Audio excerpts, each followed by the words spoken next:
Yeah, so wrapping up now, last panel. We've got 5 excellent speakers lined up for you. Hopefully we'll have some time at the end for questions, but I anticipate most likely not. So please use the chat to post some questions. The speakers can monitor and try to get back with you. Again, if there's some time in the end, we'll pick a couple of good ones and hand them out, but don't want to take too much time here. We'll go right into it. We're going to start out with Jayde Richmond, who's down in Australia. So we're going to let her get done here and hopefully get back to bed soon. Are you there, Jayde? Hi, Foy. Yes, I'm here. Thank you. Can everyone hear me okay? Excellent. Yes, thanks. Great. Look, great to be here. And I must say, I really enjoyed seeing the live band this time. It is, as Foy said, very early in the morning in Australia. I think it's 2:30 a.m. right now. So hopefully I'm able to keep up. Look, really great to be here. I work for the Australian Competition and Consumer Commission, which is our national competition and consumer protection agency in Australia.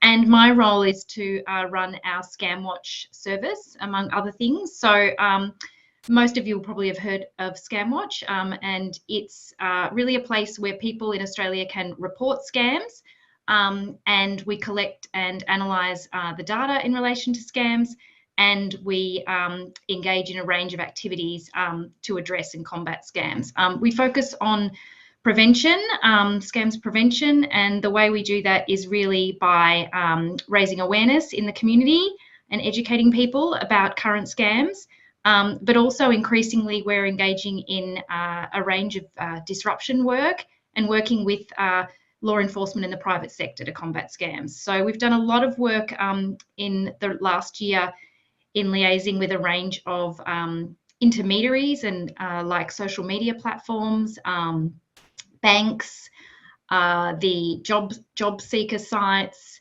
remote access software companies, and in particular the telecommunication providers in Australia. So we're doing a lot of work to analyse the intelligence that we receive and share that with those companies, and also meet with them regularly to talk about what we're seeing and where we can engage in initiatives to address scams. I guess, did you want me, Foy, to talk a little bit about my views on this topic at this point, or did you want to sort of, you have some specific questions for us? If you've got a couple of topics you can cover real quick, please do, just to kind of set the frame for everyone else. Great. Look, I think I had to think about our topic, which was how to win the war, and which is a bit of a daunting topic. I think it's one that we're always going to be fighting. But I think when I sat back and had a sort of thought carefully about it, I think what I would say in terms of how we do win the war on scams is that we try and stay on top of the issues. So I think we do need to keep on monitoring and sharing information as much as we can with a wide range of stakeholders. So I think that's government sharing with government, with law enforcement, but it's also government and law enforcement sharing with the private sector, and working with them. And I think there's probably been a lot of discussion about all of the intelligence and data and information we have about scams. And I think it's just so important that we are engaging a lot with all of our stakeholders to share that. In Australia, we've done a fair bit of work in recent years to deal with some of the privacy issues so that we can share more information. And in the last year, we started sharing a lot more information internationally as well. So we share with the FTC now our scam reports, which has been a great initiative. I also think the other important one, obviously, is identifying opportunities to disrupt the scams. And again, I think that needs to be done by talking to other government and law enforcement and the private sector. We learn a lot from the private sector, and they also really appreciate getting information about scams from us. And more we're able to understand scams better and understand kind of where some of the gaps in either our regulation or in the practices and ways that businesses conduct themselves, I guess, in terms of sort of things they can do to improve systems and processes to prevent scams. So that's been a big thing we've seen, and by working with some of the private companies in Australia and overseas, we've been able to see some of the issues decrease on some of their platforms and websites. The other one's obviously the raising awareness, and I think you have to really think constantly about innovating, how you communicate with the public, being present in the media constantly, but also more we're thinking about key audiences too. Obviously heard a lot about elderly people being falling victim to scam more than others, but also in Australia we see our multicultural communities falling victim to scams, and also people with disabilities. So we are thinking more about how we can reach those audiences and help prevent some of the awful losses that they're experiencing to scams. And I guess the other way that I think we need to really focus on winning this war is to not forget about the victims. So I think we have to make sure we have support for victims, that we do as much as we can to prevent repeat victimization as well. We do see some people really falling for scams over and over again or being caught in really complex situations. So I think there's a lot more we can do there. But overall, I guess my comment would be that we don't give up. I think it's a really challenging environment. Everyone's seen increasing scam activity during COVID. And again, this year, we're seeing scams increase both in terms of losses and reports in Australia again. But we have also seen a lot of the older style scams that used to be common reduce. So that's a good sign that some of the things we're doing work, that, you know, the more we put out messages, the more people are learning about how to avoid them. But also we see things like cryptocurrency, investment scams, new technology scams. We've had FluBot in Australia. So all of these new things coming along, which means we have to be really responsive and keep on top of it. So I guess that's what I would say about it, how we can win the war. But hopefully, I think with all the engagement you've had in this summit, with everybody talking to each other, I think we should be able to get on top of it and at least reduce the amount of harm occurring in the community. Thank you. Excellent. Thanks so much. Appreciate it. Some good points there. I think we've heard several of them over the last 2 days. Okay, up next, Lauren Kapin. You're here with us, Lauren, from FTC. I am. Can you see me and can you see my presentation? Yes, ma'am. Thank you very much. Terrific. That's the hardest part of it. So my name is Laureen Kapin. It's like Maureen with an L, and I am an attorney with the United States Federal Trade Commission. These comments are mine. They don't reflect the official position of the FTC, but certainly I'm going to be talking about the FTC and our approach to fighting the war against cybercrime. I'm starting my timer now because I want to make sure I don't scoop up too much time. And just as a high level note, as it's been observed, we can't win the war against cybercrime and you know, internet crime, but we can become better warriors, and that's what I really want to focus my discussion on. So I'll be talking a little about what the Federal Trade Commission is and some tools and cooperation that we engage in, and also the FTC's data. But my big headline is that we become better warriors by collaborating with one another. So a little bit about the Federal Trade Commission. Many people misunderstand what we are because we have the word trade in our title, but we mean that in the broadest sense. So business and consumer transactions, not imports and exports or tariffs. We're primarily a law enforcement agency, and we challenge false and deceptive practices, deceptive and unfair business practices that basically harm your ability to make good decisions about what you're going to buy. We have jurisdiction over every economic sector and an extremely broad mandate. And we also have privacy and data protection mandate, but I'm going to focus on consumer protection. So when we are fighting scams, here's what's in our toolbox. We have cases, so we prosecute bad guys and gals. We issue rules of the road, so businesses know how to behave fairly to the public. We provide guides, which are a more plain language interpretation of what folks do. And then we reach out to businesses and the public in terms of education. If you want more information on our cases, here are 2 links, and these are going to be made available to you after, so I'm going to be moving quickly through these. So we have lots of education for consumers and businesses. These are things we can be really nimble with. So when we see scams emerging, we can actually put out a blog and we can put out some consumer education. And you'll see one of the things we've highlighted very currently are scammers sending fake IRS emails about economic impact payments, basically saying, hey, you can get a 3rd economic impact payment. Please give us all this personal information. And that's just an on-ramp to identity. If you want to take a look, I think Mark Howard needs to go on mute. Sorry for calling you out. And we also give tips and advice on a variety of topics. And again, the website link is there. You can see it later if you don't catch it now. Cooperation. And this is a really key focus, particularly of our international work. We work with law enforcement folks all around the world. We have cross-border partnerships. In fact, just earlier in the week, I was engaged in a discussion with our cross-border partners in Canada. We exchange intelligence. We think about what cases might be productive to work on together.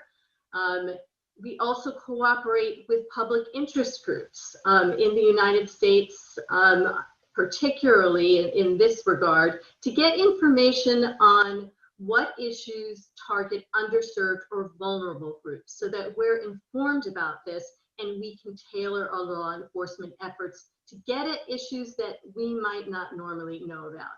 And finally, we rely on consumer complaints. And I'll talk a little bit more about that.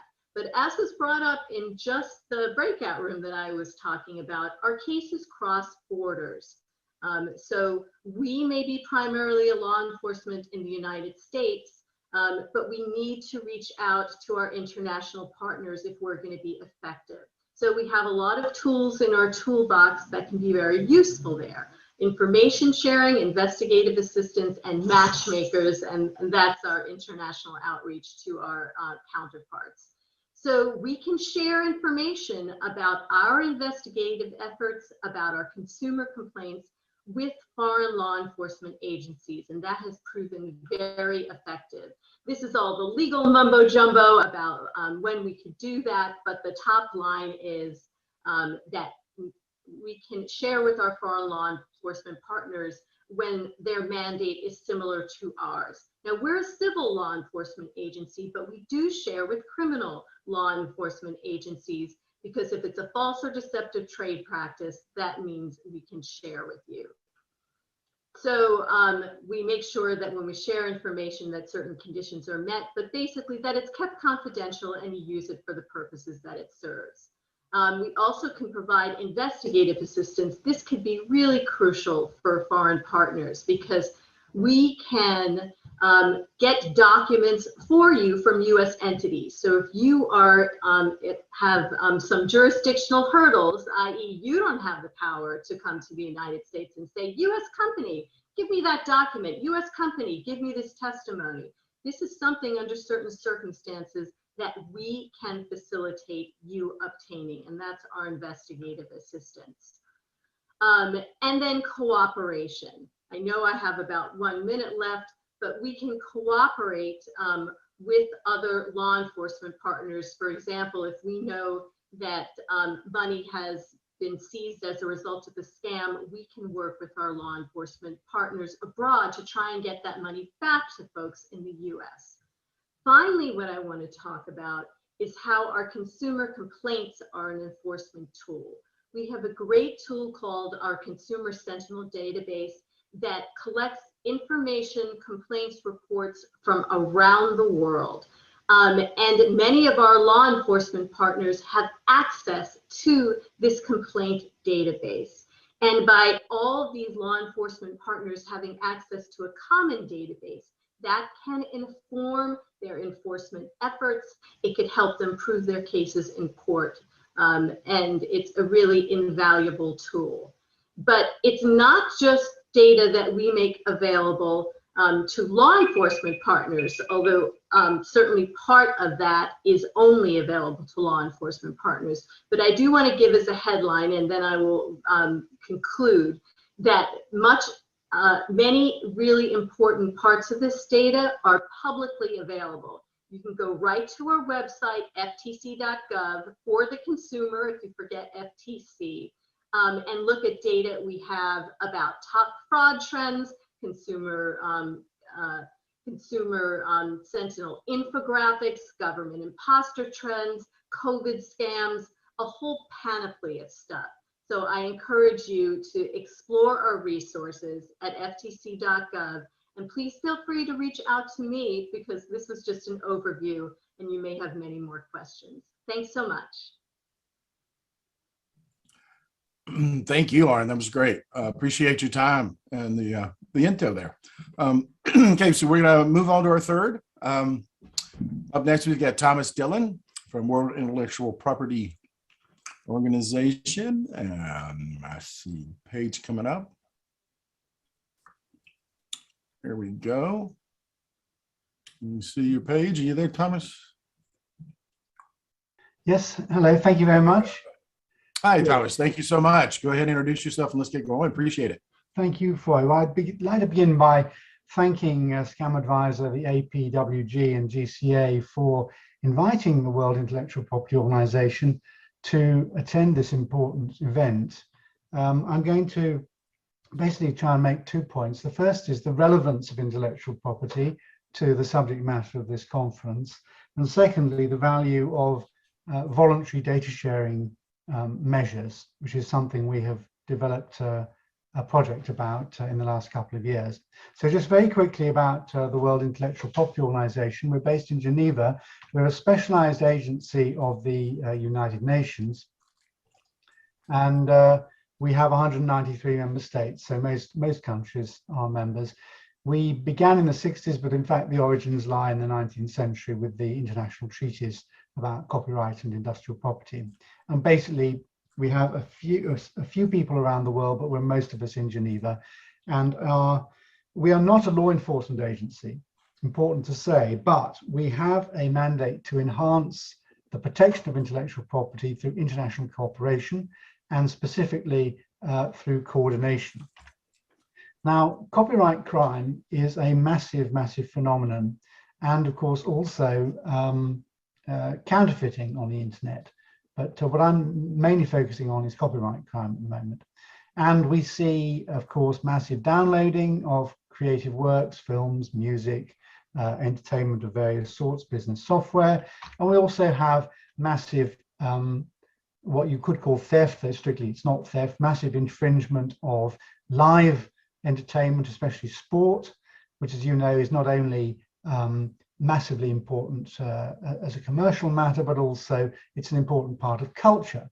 And it's an interesting feature of copyright that it straddles both the economic and the cultural, because it's one of the ways in which artists can protect the integrity of their works and establish their authorship.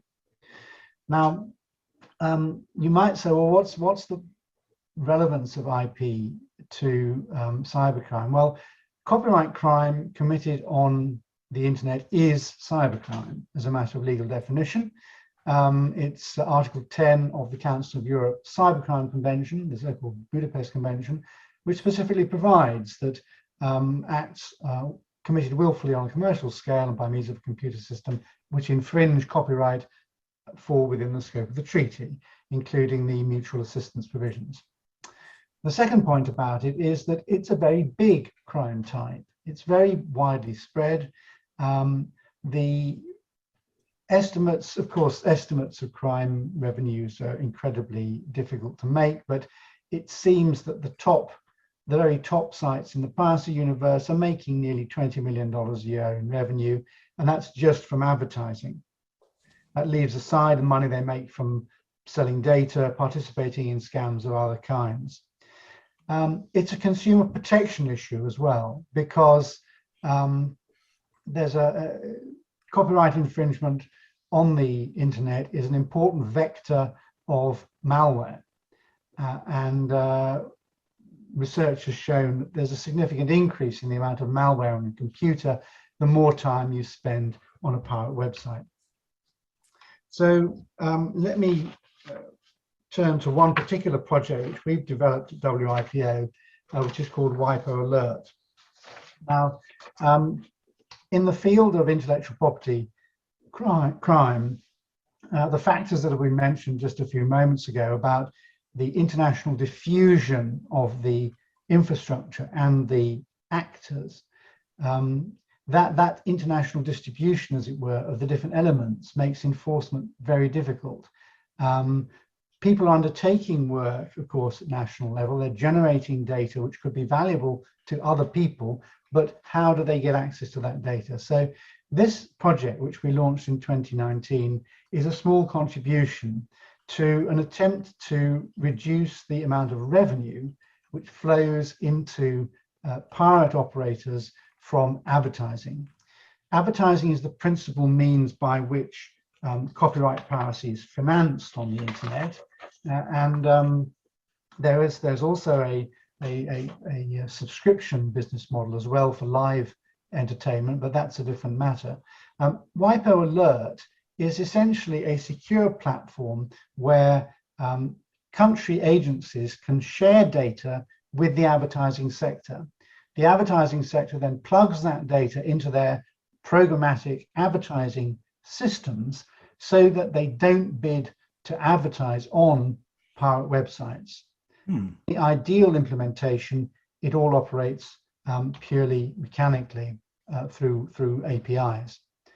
So it's a secure platform hosted by WIPO. You can't search it as a member of the public. We have to admit you subject to a legal agreement. We aggregate national lists of copyright infringing websites, and as I say, through the platform, we make the lists available to the advertising sector. In addition to the practical effects of WIPO Alert, it also creates, or is beginning to create, a network through which the public sector and the advertising sector can have a dialogue. And at the moment, we have nearly 7,000 domain names on the website, on the platform. Many of them are no longer live because they've been the subject of enforcement, which is a good thing, but many of them are live. And of course, it's a continually changing landscape. This perhaps overcomplicated diagram shows how it works. WIPO Alert is the secure platform in green. The contributors are agencies at national level who enter into agreements with WIPO in the form of a letter of understanding to supply their lists. They decide what is or is not a copyright infringing website. We are targeting deliberate infringers of copyright, not accidental cases. This is not about commercial infringement. It's about blatant, wholesale, large-scale, commercial-scale infringement. That data goes onto the platform. The users, advertising agencies, advertising tech intermediaries, an important constituency for WIPO Alert, they enter into user agreements, and then they simply access the data and input that to their systems. We currently have 11 countries that are signed up as authorized contributors to the system. Ecuador and Mexico are in lighter print because they haven't yet started to share data with us. They're developing the system still. But our major contributors are Italy, the telecommunications authority there, particularly also the Republic of Korea, the Copyright Protection Agency, and the Russian Federation, Roskomnadzor, the telecoms authority there. We have a good amount of data from Lithuania as well, and we hope to receive more from other members of the team soon. We're really happy to have been able to partner with ScamAdviser, because ScamAdviser is able to help us to obtain valuable information about the status of websites, whether they are live or dead, whether they are redirecting, and if so, where are they redirecting? And we're really happy to have this partnership with an agency, or I say with an entity like ScamAdviser.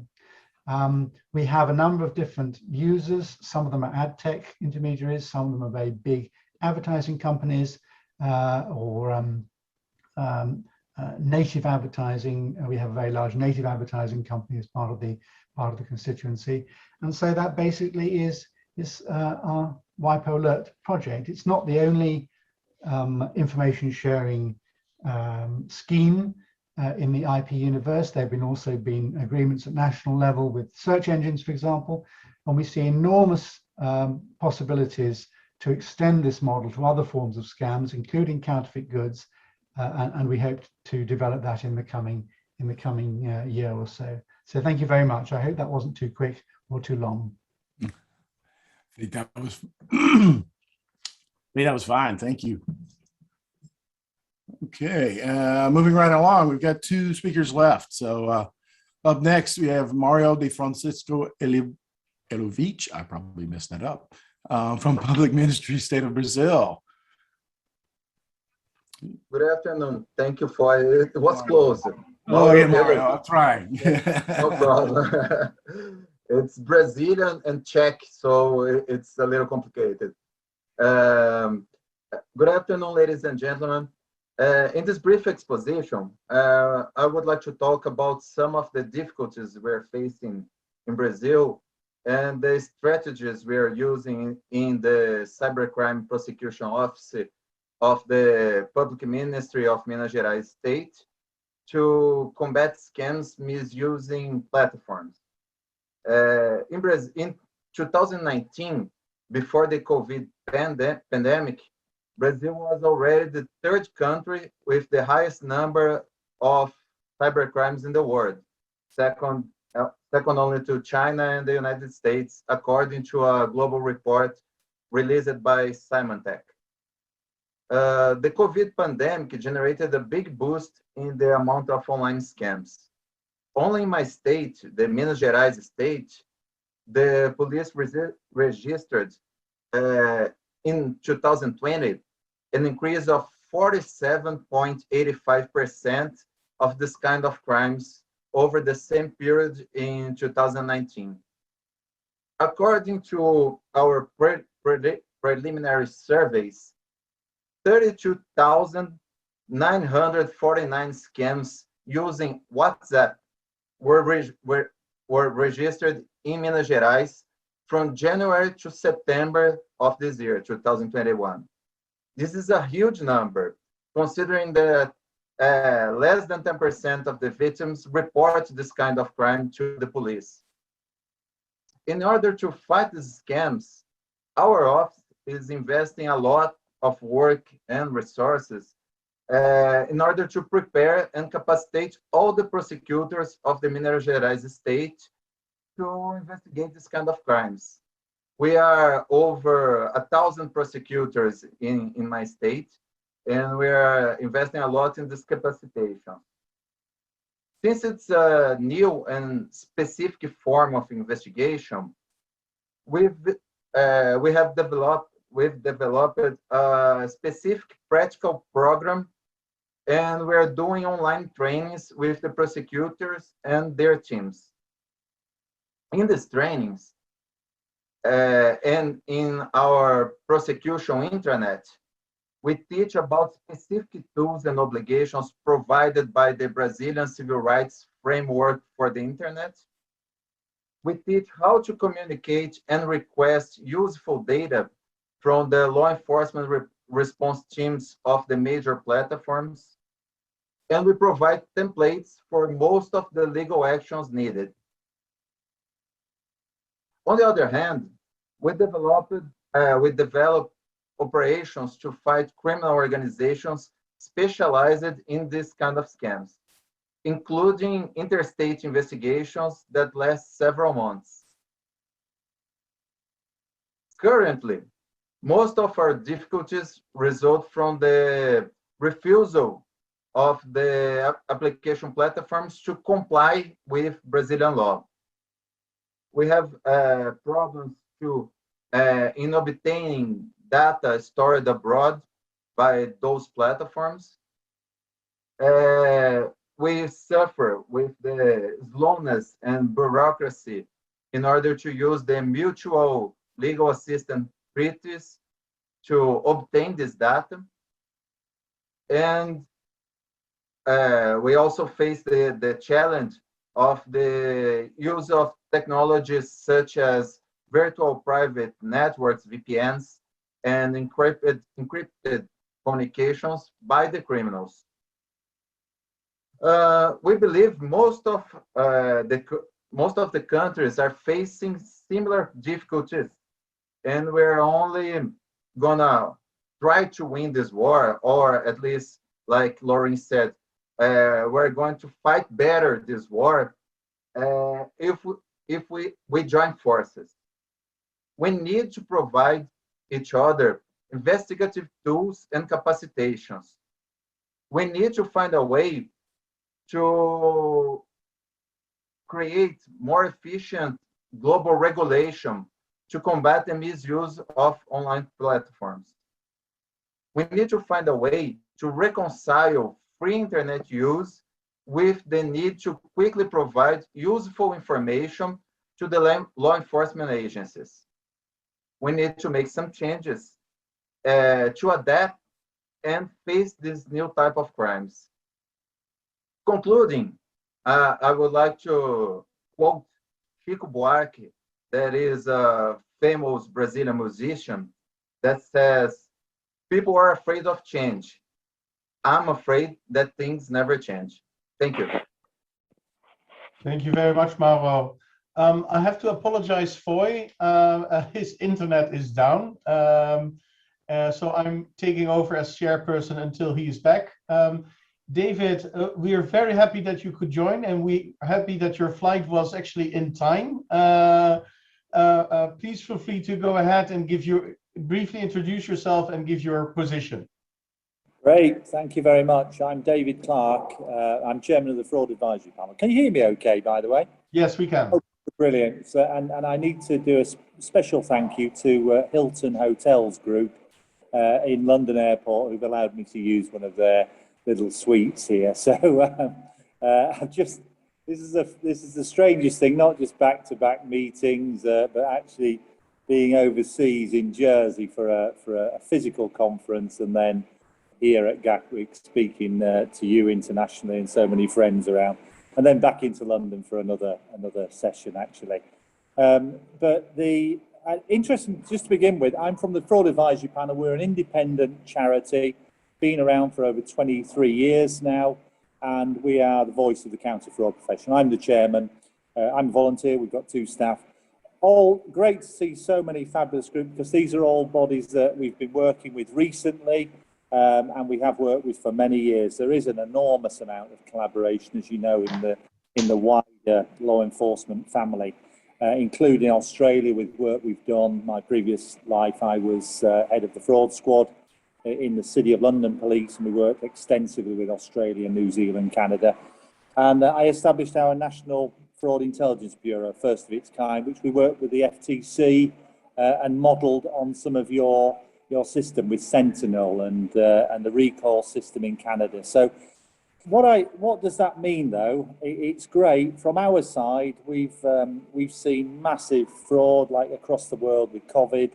Probably the biggest fraud in history, with people stealing from public and private funds.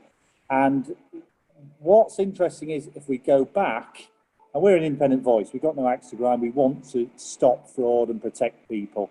But here's the thing, and I've got 5 points I'd like to say, but the issue is about, we keep talking about the past. We must talk about the future. And if we keep going back, the issue is this is getting worse. In the UK, for example, fraud, we now record it much better. We don't record all of it, but fraud is about 40% of all crime. It is it's more than any other acquisitive crime. And half of that is online. Again, probably even more. But we have big problems, and across the world, I think the areas fall into enforcement. We can't arrest our way out of this. I love the idea with Brazil. I think the relationship we have across nations is fantastic. We all work together so well, but it's too big for law enforcement. We could have 10 times law enforcement. We will not get this. It could be education. We've got to educate people, and we're trying to do stuff. International Charity Fraud Awareness Week across Australia, New Zealand, Canada, United States, Malta, Federal Trade Commission, FBI, others. We got out there, we educated. But here's the thing we're missing. And it's one thing which we've really got to work fast on. And it applies to all the speakers, every nation on earth. And it is the technology, engineering technology solutions. From our intelligence work we were doing and Protect with our charity working with UK government, the one area that members want to keep is we've got to sort out social media. I'm sorry I missed the earlier meetings.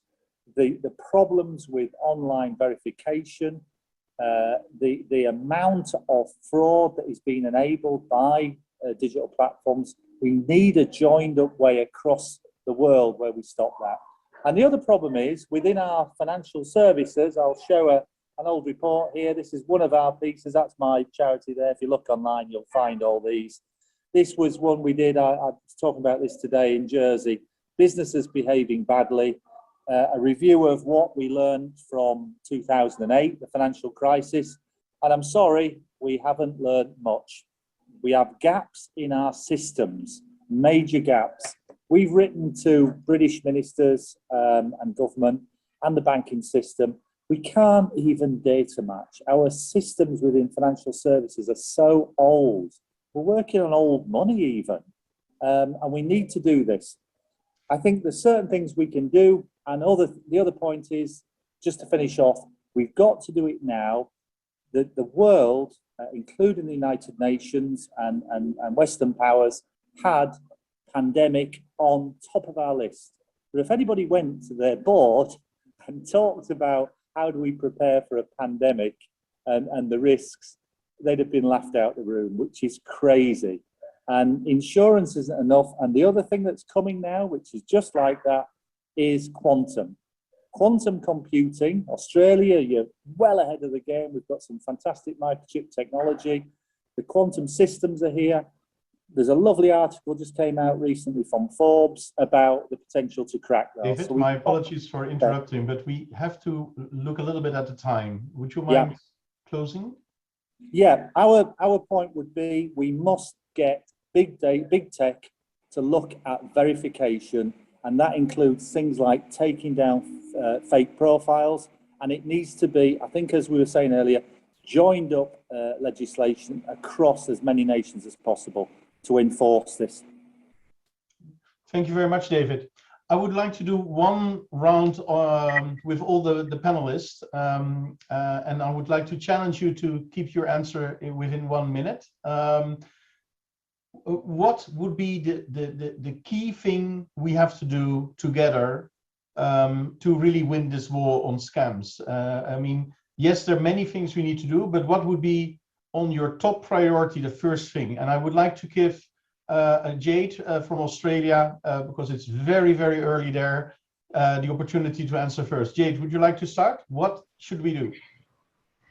Yeah, look, I think I really following off what David was saying, I do think that we need to focus on technology. We need to look and identify where the gaps are. And we need to really think when new programs and new initiatives, new technologies are introduced, we really have to have a look and think about how scammers are going to exploit it, how scammers are going to adapt, how they're going to access and get to people. So I think I really think we do have to look at thinking more proactively, looking ahead, anticipating what the scammers might do. Thank you very much, Jayde. Laureen, what would be your advice? So because I always like to think out of the box, I want to give 2 points.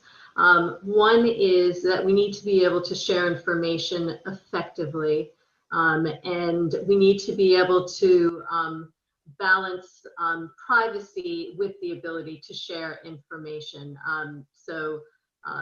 Current laws have created, I think, unanticipated effects and created some hurdles with the ability of law enforcement to share information across borders. And I think there needs to be a way to do that that balances both privacy and law enforcement efforts. The second thing that I think is really important is to be able to get the public just-in-time information when they need it.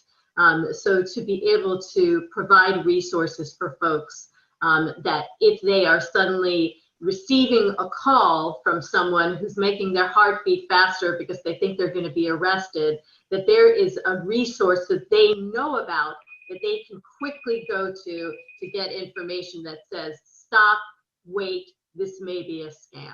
Those would be my 2 points. Thank you very much, Laureen. Thomas, what would be the advice of the WIPO?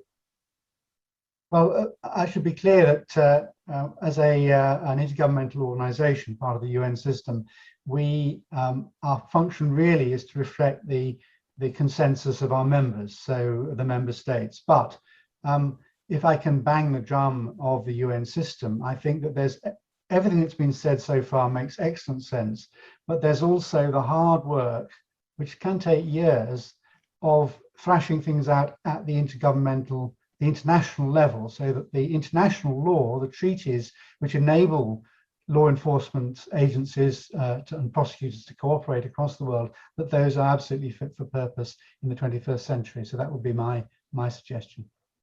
Thank you very much, Thomas. Mauro, what's the view from South America? I'm with Laureen and Dillon here. I think that we need some global regulation in order to balance the privacy and the need to share information fast and internationally. And we need to come up with some kind of new process to regulate the big tech companies, so they can they use a standard all over the world about how they use their information, how they share their information, how they deal with fake profiles, how they deal with algorithm directions. So I think we must think together a way to provide this with a lot of hard work, a long process, but with the urgency needed. Thank you very much, Mauro. And last, David from the Hilton Hotel, I should stress. In one minute, your view, what should be the next action? All of the above that the other speakers said. I think without doubt the last point though is technology. There is some fabulous AI out there. My company have developed some. We've got to really legislate. I think it could be one country, whether it's the United Kingdom, the US could start it, and that sets the thing. China's doing that. But that ain't going to happen overnight. So the one thing I'd really like, and I think we've got something already there, is a product we could sit on websites where people and the public can be encouraged, perhaps on all banking platforms, to go on and just check websites before they send money. And I know there is a system, I've recently learned about it. So get that out there and help people. It's a good middle way until this powerful AI comes. Thank you very much, David. I'm very sorry that we cannot continue the panel. I mean, it would be great to continue the discussion. I see several questions in the chat. I hope the panelists have time to stay on and chat with us.